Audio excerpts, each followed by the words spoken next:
began with the sound of breathing over the radio, not the crackle of static, not the usual distant chatter from the other towers, but slow, steady human breathing. I froze, staring at the receiver as the sun slipped below the black tree line. My shift had barely started, and already the woods were whispering things I couldn't explain.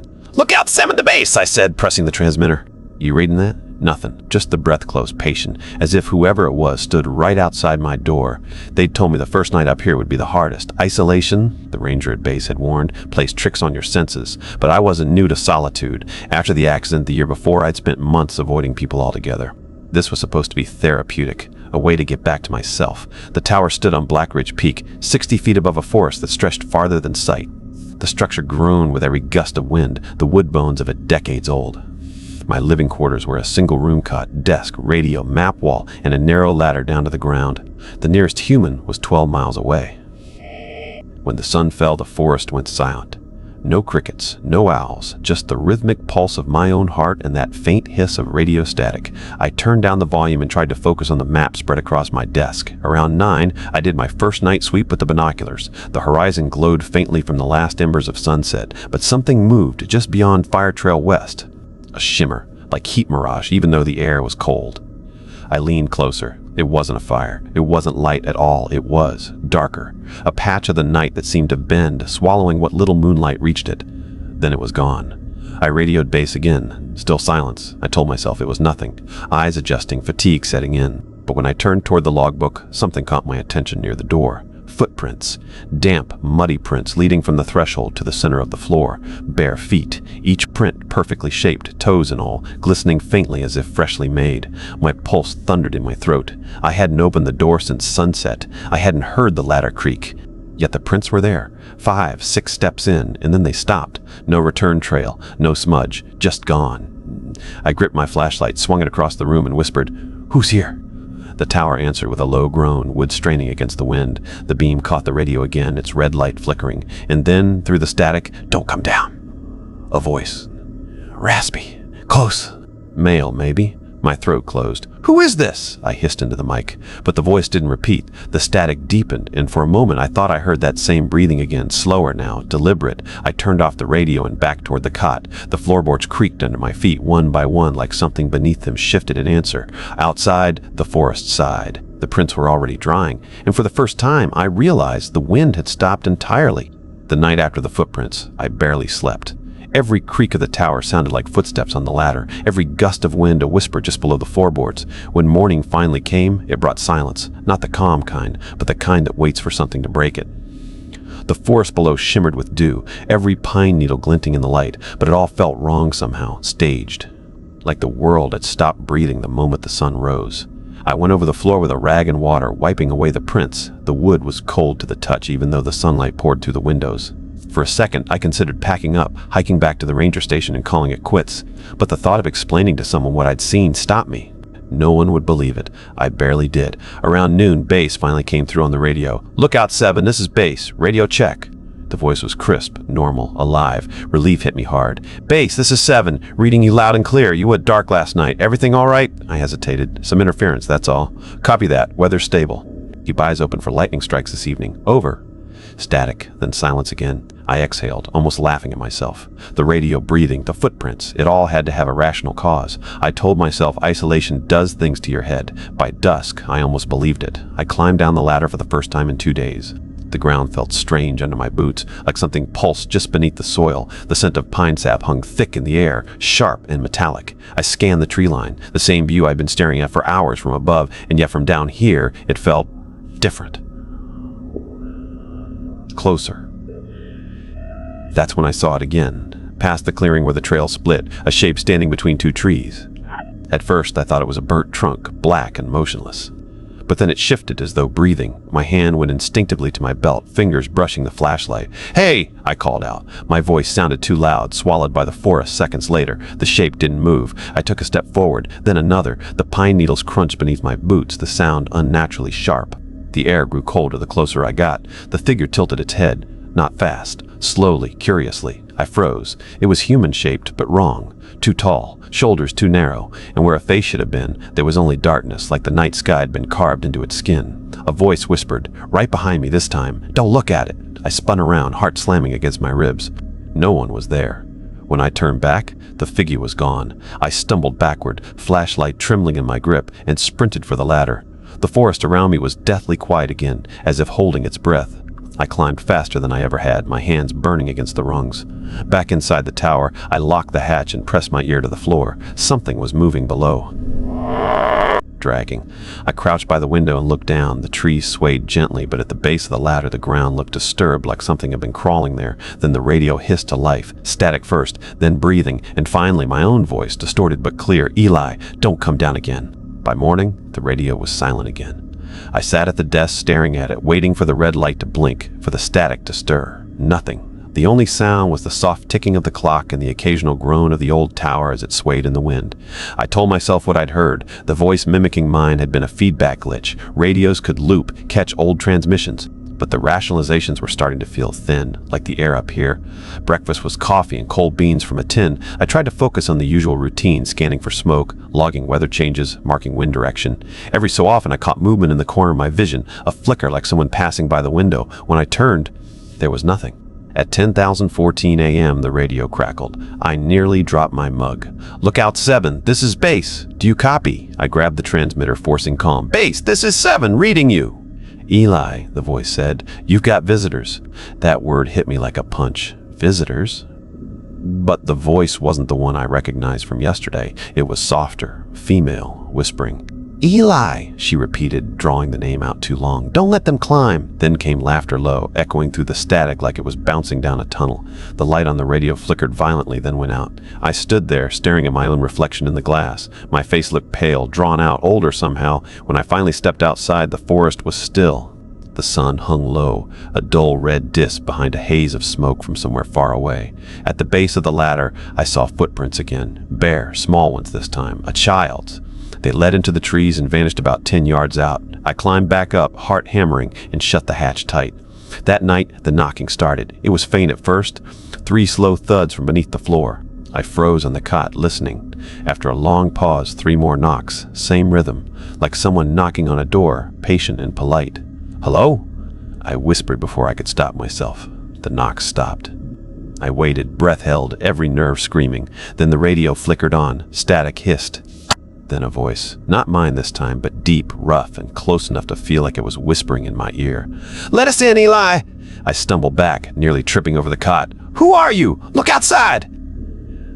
The words crawled through the air, heavy and deliberate. I didn't want to, but my legs moved on their own. I stepped to the window and pulled the binoculars to my eyes. Down at the edge of the clearing stood 3 figures. Motionless. Their bodies looked human thin, pale, but their faces were blurred somehow, as though the night refused to show them clearly. One of them raised a hand, palm open, like a greeting, or a plea. Then, in perfect unison, they pointed at the tower. The radio went dead. The knocking started again, louder this time, like fists slamming on wood. I pressed my palms over my ears, but I could still feel it through the floor. "Let us in!" the voice repeated, closer now, as if it had climbed halfway up. I ran to the hatch and locked it twice over. Outside, something scraped against the ladder, and then the tower stopped swaying, completely still. Even the wind was holding its breath. When daylight returned, I was still awake, staring at the trapdoor. Nothing moved outside. No footsteps, no whispers, but I could feel the weight of something down there, like the earth itself was holding its breath, waiting for me to move first. The horizon shimmered with heat. No fires, no figures, just endless green, innocent and quiet. I almost convinced myself the night before had been a nightmare. Almost. Then I noticed something odd on the desk. The logbook was open. I hadn't touched it since yesterday. A new entry had been scribbled on the page in shaky handwriting. "Day 14! They came again. Can't keep them out!" Ding sleep near the floor. My heart lurched. I hadn't written that. I checked the date in the corner. August 4, 1976. 20 years earlier. The same tower, same position. Lookout 7. Someone else had been here before me. I searched every drawer, every crevice. Nothing. Then I saw it. One of the floorboards beneath the cot was slightly warped. I pried it up with my pocket knife. Beneath, wrapped in oilcloth, was a small, leather-bound journal. The cover was brittle, darkened by age. Inside were a few entries, the first dated July 28, 1976. "First night here." Feels like the trees are listening. The next pages grew frantic sketch symbols, smudged writing, half sentences, voices in static. "They come when the wind stops. Don't look down." The final entry was barely legible, pressed so hard the pen nearly tore through. It's not the forest, it's the tower. It remembers. That afternoon, I radioed base. No answer. I tried again, cycling through frequencies. Static. Only static. And then, faintly singing. A woman's voice, humming low, a tune I almost recognized but couldn't place. It drifted through the static for a full minute before fading out completely. The sun sank behind the ridge, spilling red light through the windows. I made coffee just to keep my hands busy. My mind replayed the phrase from the journal over and over. It's the tower! What if the thing wasn't outside at all? Around midnight, a low vibration rolled through the structure, so deep I felt it in my teeth. The lantern swayed and dust sifted down from the ceiling. I grabbed the journal and my flashlight and crouched by the hatch. The knocks came again, slower, heavier. I flicked on the light and shone it through the cracks. Something moved beneath the floor, something long and pale, like an arm, sliding over the planks. The boards creaked, groaned, as if bending under invisible weight. Then, from the radio, "You found it!" The voice was the same as before, mine, but older, strained. "Who are you?" I whispered. "You know who!" The voice chuckled, a dry, hollow sound. "You shouldn't have opened it!" The hatch rattled violently. Nails squealed against wood. I backed away until my spine hit the wall. Then, just as suddenly, silence. No wind, no movement, only the sound of something dragging across the roof, slow as breathing. I looked up. Dust sifted down, fine as ash. And for the first time, I realized the tower wasn't creaking. It was whispering. The walls were murmuring my name. I didn't sleep at all that night. Every sound the tower made felt deliberate, like the wood was thinking, listening, waiting for a response. By morning, my throat ached from breathing too shallowly, afraid even the sound of exhaling might wake whatever hid in the walls. At sunrise, the radio clicked on by itself. "Lookout 7, this is base." The voice was warm, steady, familiar. The ranger I'd met when I arrived, a man named Harlan. I nearly cried from relief. "Base, thank God. I've been trying to reach you for 2 days," I said. "What's your situation? There's something wrong with the tower. I found a journal from 1976. Static cut me off. Then, "Stay put, Eli. I'm sending someone up to relieve you." Relief washed through me. Someone was coming. I wasn't alone. By noon, I spotted movement far below, a figure hiking up the ridge, uniform glinting in the sunlight. I grabbed the binoculars. Harlan, or at least it looked like him. He waved once, hand slow, deliberate, then disappeared under the canopy of pines. I waited. Minutes turned into an hour, then 2. The forest was silent.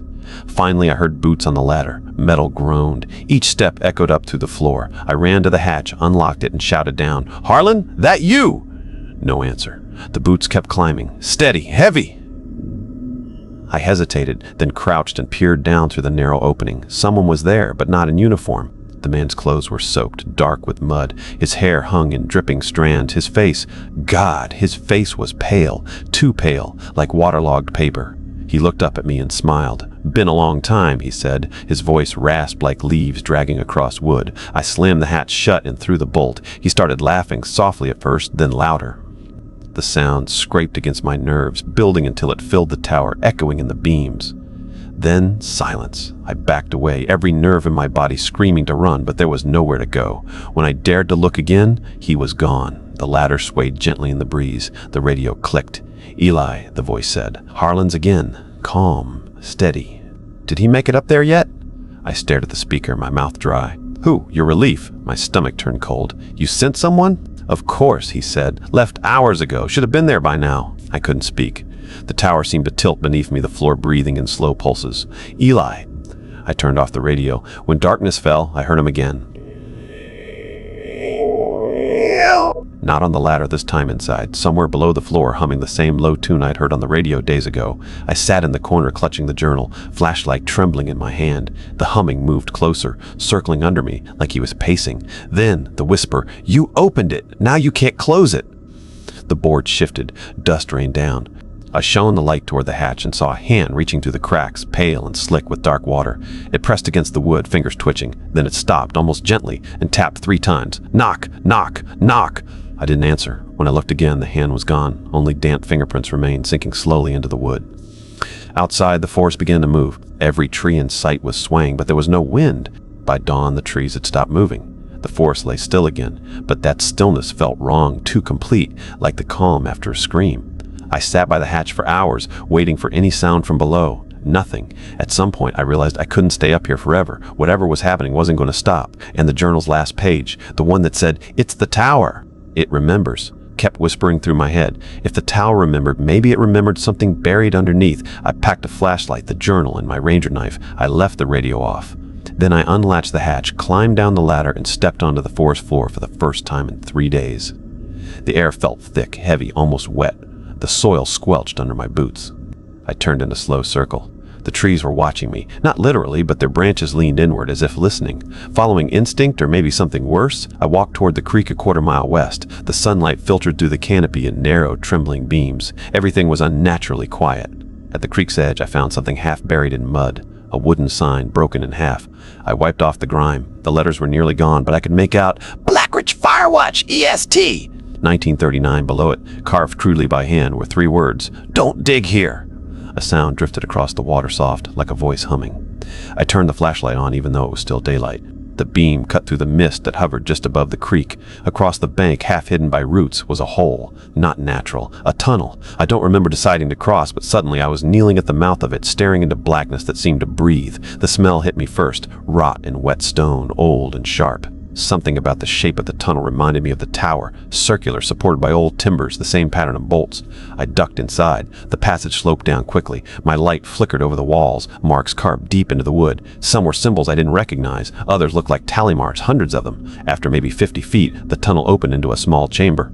At the center stood a wooden beam identical to the tower's supports, except this one was blackened and warped as if burned. Hanging from it was a radio, old, rusted, the kind used decades ago. Its cord trailed into the dirt. I reached for it. The speaker crackled to life. "Eli!" The voice was mine again, but closer now, like it was standing behind me. "Why are you here?" it asked. I spun, flashlight trembling. The tunnel behind me was empty. The radio hissed, then whispered, "You can't climb out." The beam above creaked. I stepped back and felt the ground sink slightly under my heel. When I lifted my foot, I saw wood beneath the dirt, floorboards. My breath caught. This wasn't a cave. It was a foundation, the remains of another tower buried here long before mine was built. A deep groan shuddered through the earth, and the radio light blinked once, twice, then went out. I turned and ran, flashlight swinging wildly. The tunnel seemed to close in around me, shrinking with every step. Something followed. I could hear it dragging itself through the dirt, breathing too slowly to be human. I burst into the open air, choking on sunlight. Behind me, the tunnel collapsed with a sigh, like something exhaling in disappointment. When I looked back, the hole was gone. The forest looked exactly the same. By the time I reached the clearing again, the sun had started to sink. The tower loomed above me, silhouetted against the sky, a shape I should have found comforting. But something about it felt off. It was too quiet. No creak of the structure shifting in the breeze, no hum of insects, just the faint buzz of the radio inside. I climbed the ladder slowly, every rung vibrating under my hands as if something deep inside the wood trembled. When I reached the top, I hesitated before opening the hatch. The air that spilled out wasn't right. It smelled of damp ash and something sweet like spoiled fruit. I stepped inside. At first glance, everything was the same: desk, cot, lantern, but the details were wrong. The map on the wall showed a different forest line, as though the mountain had shifted. The logbook was thicker, filled with handwriting that wasn't mine. My reflection in the window looked older. I whispered to myself, "You've been gone one day. One day." Then I noticed movement behind me in the glass, a figure standing just outside the door. I spun, flashlight raised. Nothing. The radio crackled. "Lookout 7, report status." My heart leapt. "Base? It's Eli Mercer. I'm here. Something's wrong." The voice that answered wasn't Harlan's. It was flat, slow, uncertain. "Identify yourself." I hesitated. "I just did." Static swallowed the reply, but through it came fragments. Another tower, still occupied." Then faintly, "You're not supposed to be there." The line went dead. I stood frozen, staring at the silent radio. Outside, the sun dipped below the trees. The light turned copper, thick, and the shadows in the corners of the room began to stretch unnaturally long. That was when I saw the journal again, lying open on the cot. But it wasn't the old one. This one was newer, leather uncracked, pages clean. My name was written on the inside cover, property of Eli Mercer. I flipped through. The entries were mine, my handwriting, but they described things I hadn't done. Day 12, went below, found the tunnel. It spoke. Day 13, tried to leave. The forest won't let me. Day 14, there's another me in the tower. The last page stopped me cold. "If you're reading this, don't answer the radio. It's not them." I dropped the book. The radio light flickered back to life instantly, glowing red. "Eli," my own voice said through the speaker. "Calm, steady. You shouldn't have come back." "Who are you?" I whispered. The voice chuckled. "You, of course. The one who stayed." The floor groaned. Dust drifted from the ceiling. "Look outside," it said. Against every instinct, I turned toward the window. There, standing at the tree line, was another tower identical to mine. Its windows glowed faintly. A figure moved inside, pacing back and forth. I lifted the binoculars. It was me. Same clothes, same face, same terrified expression as I lowered the binoculars and stared back at myself. Then the other me reached for his radio. My own speaker flared to life again. "I told you not to dig." The lights in the tower flickered. The floor trembled. Outside, the trees began to sway in unison again, bowing toward me as if greeting something returning home. I screamed into the radio. "What are you?" my voice answered. "The part you left behind." The connection snapped, and in the reflection of the window, my own face smiled back without me moving a muscle. At sunrise, I packed everything I could fit in my rucksack. The journal, the flashlight, the knife. I didn't care about protocol or reports or duty anymore. I just needed to get off that mountain. The radio was still glowing faintly red, the light pulsing like a heartbeat. I turned it off, but the light stayed on. I covered it with a blanket and climbed down the ladder. The forest below felt heavier than before, as though every tree leaned closer to watch me leave. I found the old service road that wound north toward the ranger station and started walking. The silence was thick enough to choke on. For the first few miles, everything looked normal. Pines, wild grass, a distant hum of wind. But after a while, I started seeing the same landmarks again. The same twisted birch leaning over the trail. The same cluster of rocks shaped like a crooked hand. I checked my compass. The needle spun in slow, lazy circles. I tried changing direction, cutting through undergrowth, breaking branches behind me as markers. But no matter where I turned, I always ended up back on that same dirt road leading toward the tower. By noon, I saw it again through the trees. My tower, except no, the structure stood crooked like it had half sunk into the ground. Its metal siding was rusted through, wood black with age. The windows were shattered, the roof caved in. It looked abandoned, decades abandoned. I took a cautious step forward. My own footprints covered the ground in every direction, hundreds of them overlapping until the dirt looked churned to mud. When I reached the ladder, I saw something carved into the lowest rung. "Turn back!" But I couldn't. I needed to know what this place was. Inside, the air reeked of mildew and rot. The desk was overturned, papers glued to the floor by rainwater. The radio sat on the shelf, rusted solid, and in the corner a shape crouched on the cot. It moved when I entered, slow and deliberate, like an animal waking from a long sleep. "Who's there?" I said. The shape straightened. Its head brushed the ceiling. The light from my flashlight caught its face, or what was left of it. It was me, or rather what used to be me. The skin pale and waxy, hair falling out in brittle clumps, eyes two black pits that didn't reflect light. It smiled with my own teeth. "You left me here," it said. The voice was dry, hollow, like wind through an empty room. I stumbled back toward the hatch. "This isn't real." "Oh, it's real." It stepped closer. The floor groaned beneath its weight. "You climbed down, but I never did. One of us had to stay. The tower needs someone." The smell of rot thickened. My flashlight flickered. I could hear the wood breathing again, the slow inhale and exhale of something alive beneath my feet. I lunged for the ladder, but the hatch slammed shut. The handle burned my hands. It was hot, too hot to touch. Behind me, the thing whispered, "Don't you remember what Harlan said? Isolation plays tricks on your senses." The walls began to whisper again, my name circling me like a chant. "Eli, Eli, Eli." The thing laughed softly. "You thought you could leave the tower." Then it leaned close, its voice barely more than a breath. "But the tower never leaves you." The floor split open beneath us, swallowing the light. And the last thing I saw before falling was my own face grinning in the dark. I woke up to the sound of dripping water.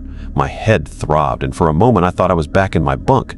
But when I opened my eyes, I wasn't in the tower anymore. I was underground. The air was damp and metallic, thick with the stench of rot. I could barely move. The ground beneath me was soft, spongy, like layers of decomposing leaves. A faint green light pulsed from cracks in the walls, revealing tree roots hanging like veins. I stood unsteady and looked around. The walls weren't dirt, they were wood. Old, splintered timber, the same kind used to build the tower. It was as if the structure had been buried alive, swallowed by the earth. Something dripped onto my shoulder. I looked up and saw water, or something darker, leaking from the ceiling. It made small black puddles that shimmered faintly in the eerie light. The whispering started again. Soft at first, almost gentle. My name drawn out like a lullaby. "Eli, come home." I backed away, hands trembling. My fingers brushed against something cold and hard on the ground. It was my radio. The same one I'd buried under a blanket hours ago, but the casing was cracked open, wires hanging like veins, and inside, something organic pulsed, a small red mass beating steadily like a heart. I dropped it. The static came alive instantly. "Don't leave again," a voice hissed through the speaker. "It wasn't mine this time. It was Harlan's." but his tone was wrong. It sounded wet, distorted. "You'll never make it far. The forest doesn't forget." My flashlight flickered, then died. I turned it over. Its batteries had corroded, eaten through the metal like acid. I moved forward blindly, one hand trailing along the wall. The wood throbbed faintly beneath my palm, as though something alive pressed just beneath the surface. My boot struck metal. A hatch! I forced it open. A narrow tunnel stretched beyond, lit only by the faint green glow. Crawling through, I felt the ground pulse beneath me, the wood breathing with every movement. Then the tunnel opened into a chamber. It was round, like the base of the tower, but enormous, an underground reflection of it. In the center stood another lookout tower, smaller, made of blackened wood, its frame pulsing faintly like it had veins. Hanging from its beams were dozens of objects, flashlights, radios, boots, even uniforms, all of them the same as mine. At the base of the tower was a single mirror. I approached it cautiously. The surface rippled like water, reflecting not just me, but the forest above, the trees, the sky, the real world. My reflection smiled, though I wasn't smiling. "Come back," it whispered. I reached out. The surface was cold as ice. Suddenly, hands, dozens of them, burst from the mirror, clutching my arms, my face, pulling me forward. Their skin was pale, fingers too long, nails black and broken. I screamed and tried to pull free, but they were stronger. Then I heard the tower's creaking groan, the same one I'd heard every night before this. The sound grew louder, deeper, resonating in my bones. The mirror shattered, exploding into 1,000 fragments. Shards rained across the chamber, cutting into my skin, my hands. Blood dripped onto the wooden floor, and where it fell, the wood drank. The tower's walls pulsed faster, as though excited by the taste. Then, out of the shadows, the other me appeared again, the rotted version, eyes hollow and glistening. "You shouldn't have come down," it whispered. "I didn't." "Oh, but you did," it said, smiling wide. "You've been falling since the first night." The walls closed in, the green light dimmed, and somewhere deep in the earth something laughed. I ran until my lungs felt like they were tearing open. The passage twisted and bent, doubling back on itself like a living thing. Every direction looked the same, wet, breathing wood and that sick green light leaking from between the boards. Somewhere behind me, the thing wearing my face followed, its footsteps in perfect rhythm with mine. Every time I stopped, it stopped too. Eventually, the tunnel widened into a cavern, vast and echoing. The air was hot, thick, and alive, with a low vibration that buzzed through my ribs. And in the center of the cavern, rising from the ground like a tree of bone, was the tower. Not the one I'd lived in. This one was ancient, organic, built from hundreds of fused trunks and roots. Its spindly limbs reached up into darkness, pulsing with faint rhythmic light. It looked less like a structure and more like a living organism pretending to be one. At its base, a massive shape breathed in slow, heavy movements. It took me a moment to realize what I was seeing. A mound of bodies fused together by bark and resin, their faces half swallowed by wood. Their uniforms were the same as mine. Fire lookout patches, rusted name tags. The air reeked of sap and decay. I stumbled closer. The mound twitched. One of the faces shifted, the lids cracking open. "Eli!" I staggered backward, tripping over a root. The eyes of the corpses rolled toward me in unison, their mouths opening like a single wound. "The tower feeds," they whispered, voices woven together. "It remembers." My flashlight flickered back to life on its own, the beams swinging wildly. It illuminated the trunk of the tower, where carvings spiraled upward, names, dozens, maybe hundreds of them. At the very top of the spiral, freshly cut into the bark, was mine. The ground trembled. The tower exhaled, a rush of warm, fetid air that filled the cavern with a sickening sweetness. The bodies began to move more violently, their limbs twisting, roots snapping free. I turned to run, but the other me stood in the tunnel entrance, blocking the way, its mouth stretched into a grin too wide for its face. "You see it now," it said. "You understand." "What is it?" I demanded, my voice breaking. "What the hell is this thing?" "It watches," it said softly. "It protects the forest. It remembers every lookout who ever climbed those stairs." I shook my head. "That's not protection, that's..." "You keep the fires away and it keeps you." The tower's groan deepened, a long, guttural sound that made the air quiver. The walls of the cavern began to pulse faster, the light inside them growing brighter red now, not green. The wood beneath my boots grew hot. I could hear screaming, the other lookouts, their voices tangled into a single unending wail. The creature stepped closer, its skin splitting to reveal black sap beneath. "You were chosen, Eli. You climbed its spine. You looked down on the world. Now it will look through you." The ground split open. Thick roots whipped out like tentacles, wrapping around my legs, my arms, dragging me toward the tower. I fought, kicked, clawed, but the roots only tightened. Then one pierced my chest, not deep, just enough to touch the edge of my heart. I felt something cold slither inside, a connection forming, binding. The tower sighed again, and I felt it inside my mind. Not words, memories, every lookout, every death, every scream that had ever echoed across the mountain. They flooded into me, searing and endless. And then, through it all, a single voice whispered, calm, patient, ancient, welcome home, watcher. The light burst, and everything went white. When I opened my eyes again, I thought I was back in the lookout tower. The sun was setting, painting the forest gold. For a moment, I almost convinced myself the nightmare had ended. But then I realized the air wasn't moving, the wind wasn't real, the light shimmered like a reflection on water. I stepped toward the window and looked down. The forest below wasn't the same, its trees bent in impossible directions, roots coiling like serpents. The horizon pulsed faintly, as if the world itself was breathing. My hands shook. My reflection in the glass smiled even though I wasn't. The smile widened until the skin at its corners tore. I stumbled back, gripping my chest. My heart felt heavy, thick, and slow. When I pressed my palm to my shirt, I could feel something hard and uneven beneath the skin roots. Thin, pulsing threads curling outward from the puncture wound where the tower had touched me. I was still connected. The floorboards beneath me were warm, almost alive. I could feel the tower's heartbeat syncing with mine. When I listened closely, I could hear faint whispers in the wood, hundreds of overlapping voices murmuring all at once. Keep watch, keep watch! A scream echoed from outside. I rushed to the catwalk and looked down. Flames! The forest was burning. The fireline spread fast, devouring trees and brush. The heat shimmered through the air. Somewhere below, I saw movement figures stumbling between the flames. Rangers, maybe, or what was left of them. Their silhouettes twisted in the heat, their outlines flickering like candle flames. I grabbed the radio. It was already on. Tower 3, this is base camp. Do you copy? I froze. That voice, steady, official, belonged to Harlan, but he was dead. Eli, report your status, the voice continued. I pressed the button. Harlan, you're alive? Static answered, then a faint laugh distorted. You never left, Eli. None of us did. The static deepened into a low hum that rattled the tower's frame. The radio began to melt in my hand, its casing soft and bubbling. I dropped it, and it sank halfway into the floorboards like the wood was swallowing it whole. Smoke rolled in from the forest below, but instead of choking me, it filled the room with a sweet, resinous scent like burning pine and honey. My vision blurred, and through the smoke I saw figures gathering at the edge of the fireline, dozens of them, all wearing ranger uniforms, their faces pale, eyes hollow. Some of them I recognized, old photos from the tower's records, people listed as missing years ago. They raised their hands in unison and pointed at me. The tower groaned and the floor swayed. I gripped the railing as roots pushed up through the cracks, wrapping around my ankles. The forest below screamed, not with human voices, but with the sound of splitting wood and boiling sap. Then I heard it, the voice from beneath the earth, the one that had claimed me. It spoke through the fire, through the tower, through the pulse in my veins. Do your duty, Watcher. The forest burns. Keep the balance. I looked at the flames again and realized they weren't consuming the trees. They were cleansing them. The fire rolled through the forest, and from the ash, new shoots of green began to rise. The tower pulsed once more, a deep, satisfied breath. I sank to my knees. The roots tightened, pulling me downward, merging flesh with wood. My fingers hardened, bark creeping up my arms. My heartbeat slowed until it matched the rhythm of the towers. As the firestorm raged below, I heard hundreds of other heartbeats join mine. All the lost watchers, all the voices whispering as one, keep watch forever. And in that endless chorus, I understood. I wasn't leaving. I had become the tower. The year was 2023 when they reopened Tower 3.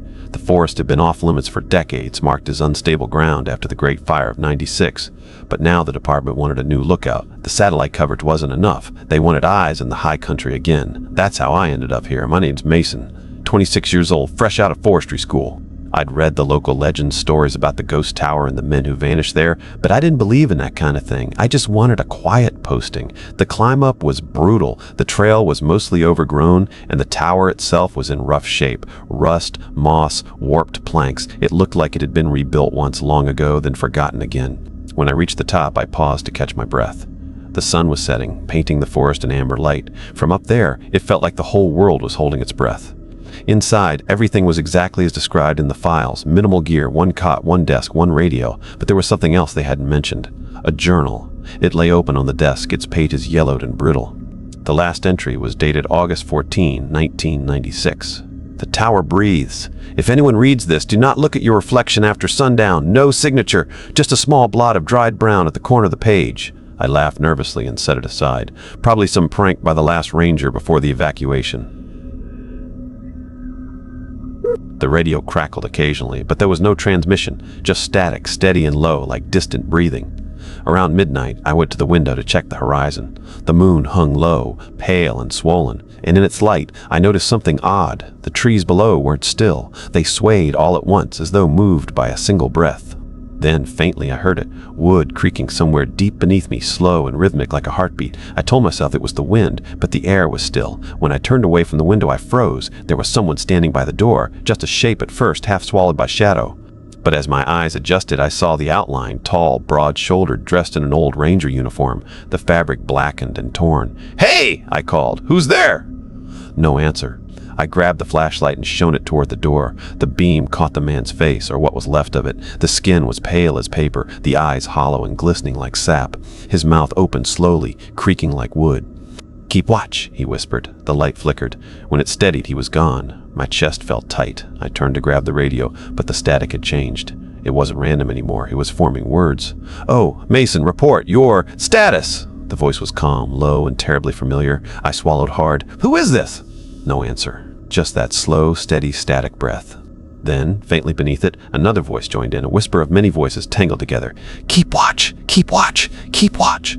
The air grew warm. The floorboards pulsed faintly beneath my boots. I backed toward the ladder, but something stopped me. Movement at the window, my reflection. Only it wasn't reflecting me. The man in the glass was older, his eyes dark and knowing. "Eli!" I breathed before I could stop myself. The reflection smiled. Outside, the forest exhaled. The tower creaked alive again. I stumbled back, tripping over the open journal. Its pages fluttered to a new line, one that hadn't been there before. "Welcome, Mason." The radio hissed once more, softer this time, almost tender. "Do your duty, Watcher."